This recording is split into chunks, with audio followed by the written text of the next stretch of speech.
माननीय प्रधानमंत्री जी,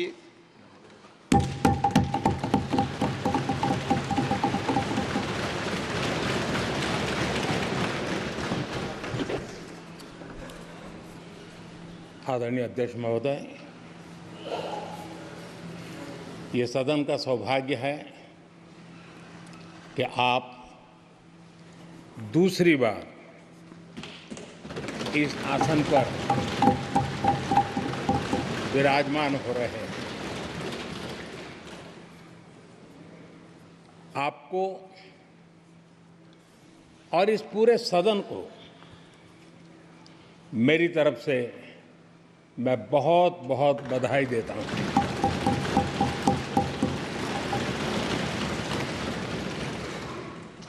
आदरणीय अध्यक्ष जी, मेरी तरफ से आपको शुभकामनाएं हैं, लेकिन इस पूरे सदन की तरफ से भी आपको अनेक अनेक शुभकामनाएं। अमृत काल के इस महत्वपूर्ण कालखंड में दूसरी बार इस पद पर विराजमान होना बहुत बड़ा दायित्व आपको मिला है और आपका 5 वर्ष का अनुभव और आपके साथ हम लोगों का 5 साल का अनुभव, हम सबका विश्वास है कि आप आने वाले 5 साल हम सबका मार्गदर्शन भी करेंगे और देश की आशा अपेक्षाएं पूर्ण करने के लिए ये सदन अपना दायित्व निभाने में आपकी बहुत बड़ी भूमिका रहेगी। आदरणीय अध्यक्ष जी, हमारे शास्त्रों में कहा गया है कि विनम्र और व्यवहार कुशल व्यक्ति सफल सहज रूप से होता है और आपको तो उसके साथ साथ एक मीठी मीठी मुस्कान भी मिली हुई है।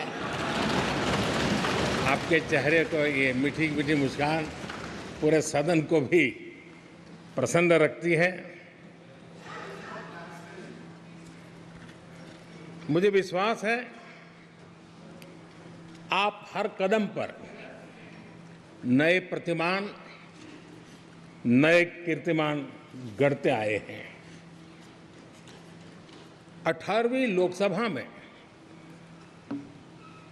स्पीकर का कार्यभार दूसरी बार संभालना, ये अपने आप में एक बड़ा नया रिकॉर्ड बनते हम देख रहे हैं। श्री बलराम जाखड़ जी, वो पहले ऐसे अध्यक्ष थे जिन्होंने 5 साल कार्यकाल पूरा करके फिर दोबारा उनको स्पीकर बनने का अवसर मिला था। उसके बाद आप हैं जिन्हें 5 साल पूर्ण करने के बाद दोबारा इस पद पर आसीन होने का अवसर मिला। गत 20 साल का एक ऐसा कालखंड रहा है कि ज़्यादातर स्पीकर या तो उसके बाद चुनाव नहीं लड़े हैं या तो जीत करके नहीं आए हैं। आप समझ सकते हैं कि स्पीकर का काम कितना कठिन है कि उसके लिए दोबारा जीतना मुश्किल हो जाता है, लेकिन आप जीत करके आए हैं, इसके लिए एक नया इतिहास आपने गढ़ा। आदरणीय अध्यक्ष जी, इस सदन में ज़्यादातर हमारे सभी माननीय सांसद आपसे परिचित हैं, आपके जीवन से भी परिचित हैं और पिछली बार मैंने इस सदन में आपके संबंध में काफ़ी कुछ बातें रखी भी थी और मैं आज उसको दोहराना नहीं चाहता हूं, लेकिन मैं एक सांसद के रूप में और हम सभी सांसद के रूप में आप जिस प्रकार से एक सांसद के नाते काम करते हैं, ये भी जानने योग्य है और बहुत कुछ सीखने योग्य है। मुझे विश्वास है कि आपकी कार्यशैली एज ए सांसद भी हमारे जो फर्स्ट टाइमर सांसद हैं, हमारे युवा सांसद हैं, उनको जरूर प्रेरणा देगी। आपने अपने कार्यक्षेत्र में, संसदीय क्षेत्र में स्वस्थ मां और स्वस्थ शिशु एक कमिटमेंट के साथ जो अभियान चलाया है, और सुपोषित मां, इस अभियान को आपने जिस प्रकार से अपने क्षेत्र में प्राथमिकता देकर के खुद को इन्वॉल्व करके किया है, वो वाकई प्रेरक है। आपने कोटा के ग्रामीण क्षेत्रों में हॉस्पिटल ऑन व्हील्स, ये भी एक मानव सेवा का उत्तम काम, जो राजनीतिक कामों के सिवाय करने वाले कामों में आपने चुना है, वो भी अपने आप में गांव-गांव लोगों को स्वास्थ्य सेवाएं पहुंचाने में मदद कर रहा है।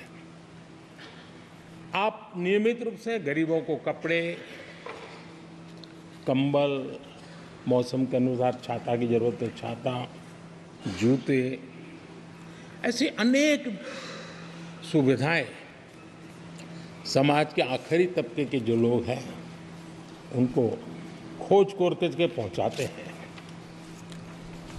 खेलों में प्रोत्साहन देना आपके क्षेत्र के युवकों में, यह आपने एक प्राथमिकता के रूप से काम उठाया है। आपके पिछले कार्यकाल में 17वीं लोकसभा में मैं कहता हूं कि संसदीय इतिहास का वो स्वर्णिम कालखंड रहा है। आपकी अध्यक्षता में संसद में जो ऐतिहासिक निर्णय हुए हैं, आपकी अध्यक्षता में सदन के माध्यम से जो सुधार हुए हैं, ये अपने आप में एक सदन की भी और आपकी भी विरासत है। और भविष्य में 70वीं लोकसभा के संबंध में जब विश्लेषण होंगे, उसके विषय में लिखा जाएगा, तो भारत के भविष्य को नई दिशा देने में आपकी अध्यक्षता वाली 70वीं लोकसभा की बहुत बड़ी भूमिका रही है। आदरणीय अध्यक्ष जी, 17वीं लोकसभा में नारी शक्ति वंदन अधिनियम 2023, जम्मू कश्मीर पुनर्गठन विधेयक, भारतीय न्याय संहिता, भारतीय साक्ष्य बिल, भारतीय नागरिक सुरक्षा संहिता, सामाजिक सुरक्षा संहिता, digital personal data protection bill, मुस्लिम महिला विवाह अधिकार संरक्षण विधेयक, transgender persons protection of rights bill, consumer protection bill, direct tax विवाद से विश्वास विधेयक, सामाजिक, आर्थिक और राष्ट्रीय महत्व के ऐसे कितने ही महत्वपूर्ण ऐतिहासिक कानून 17वीं लोकसभा में आपकी अध्यक्षता के अंदर इस सदन ने पारित किए हैं और देश के लिए एक मजबूत नींव बनाई है। जो कार्य आजादी के 70 साल में नहीं हुए, आपकी अध्यक्षता में इस सदन ने इसको करके दिखाया। आदरणीय अध्यक्ष जी, लोकतंत्र की लंबी यात्रा में कई पड़ाव आते हैं। कुछ अवसर ऐसे होते हैं जब हमें कीर्तिमान स्थापित करने का सौभाग्य मिलता है। 17वीं लोकसभा में उपलब्धियां, मुझे पूरा विश्वास है देश आज भी और भविष्य में उसका गौरव करेगा। आज देश अपनी आकांक्षाओं की पूर्ति के लिए भारत को आधुनिक बनाने की दिशा में जब हर तरह से प्रयास हो रहे हैं, मैं मानता हूं कि ये नया संसद भवन भी अमृतकाल के भविष्य को लिखने का काम करेगा और वो भी आपकी अध्यक्षता में।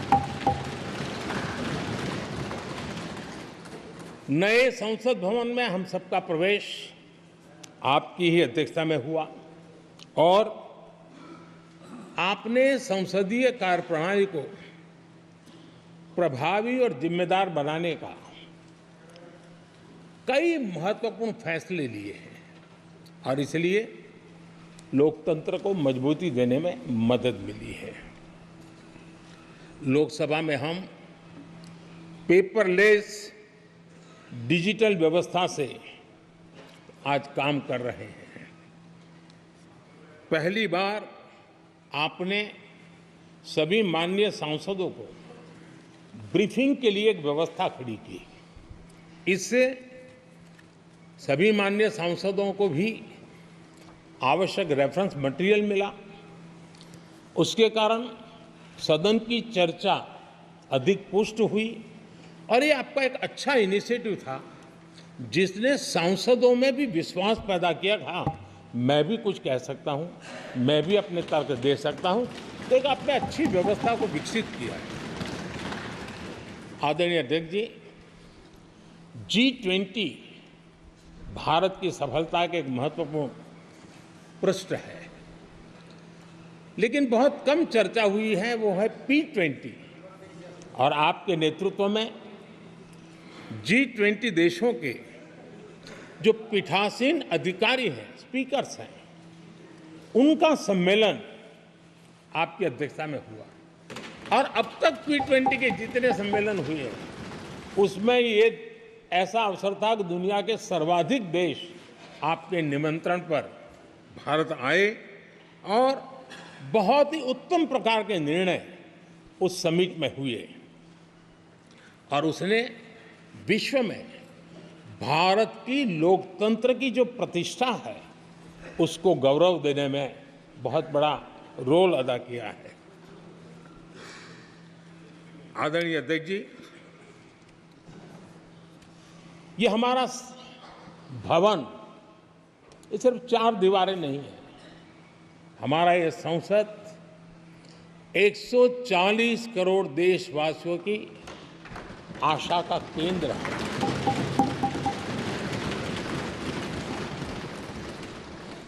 संसद की कार्यवाही, जवाबदेही और आचरण हमारे देशवासियों के मन में लोकतंत्र के प्रति जो उनकी निष्ठा है उसको और अधिक मजबूत बनाता है।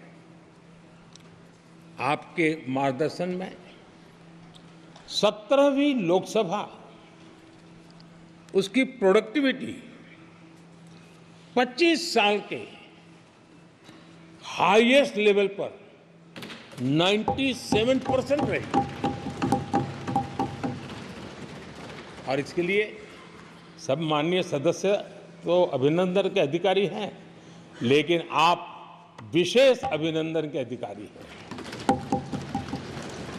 कोरोना जैसे मुश्किल कालखंड में आपने हर सांसद से व्यक्तिगत फोन पर बात करके उनका हाल पूछा। कहीं किसी सांसद की बीमारी की खबर आई तो आपने सदन के अध्यक्ष के नाते व्यक्तिगत रूप से उसकी चिंता की और वो सभी दल के सांसदों से जब मुझे सुनने को मिलता था मुझे बड़ा गर्व होता था कि जैसे आप इस सदन के परिवार के मुखिया के रूप में उस कोरोना कालखंड में भी व्यक्तिगत चिंता करते थे। कोरोना काल में भी आपने सदन का काम रुकने नहीं दिया। सांसदों ने भी आपके हर सुझाव को सर आंखों पे चढ़ाया। किसी को ऊपर बैठने के लिए कहा तो वो वहां जाके बैठा, किसी को दूसरे जगह पे जाके बैठने के लिए कहा तो वो भी बैठा, लेकिन देश के काम को किसी ने रुकने नहीं दिया। लेकिन आपने ये जो फैसले किए उसका परिणाम है कि हम उस कठिन कालखंड में भी कार्य कर पाए। और एक खुशी की बात है कि कोरोना काल में सदन ने 170% प्रोडक्टिविटी, ये अपने आप में दुनिया के लिए एक बहुत बड़ी खबर है। आदरणीय अध्यक्ष जी, हम सब चाहते हैं कि सदन में आचरण, सदन के नियमों का पालन हम सब करें और आपने बड़े सटीक तरीके से, संतुलित तरीके और कभी कभी कठोरता के साथ भी फैसले लिए हैं। मैं जानता हूं कि ऐसे निर्णय आपको पीड़ा भी देते हैं, लेकिन सदन की गरिमा और व्यक्तिगत पीड़ा में आपने सदन की गरिमा को पसंद किया और सदन की परंपरा को बनाने का प्रयास किया।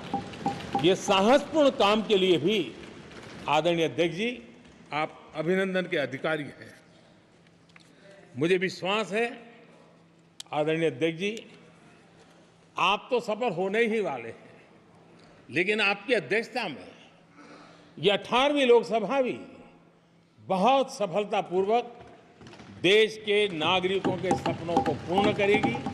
मैं फिर एक बार आपको इस महत्वपूर्ण दायित्व के लिए और देश को विकास की नई ऊंचाइयों पर ले जाने वाले इस सदन की अध्यक्षता के लिए हृदय से बहुत बहुत शुभकामनाएं देता हूं, बहुत बहुत बधाई देता हूं।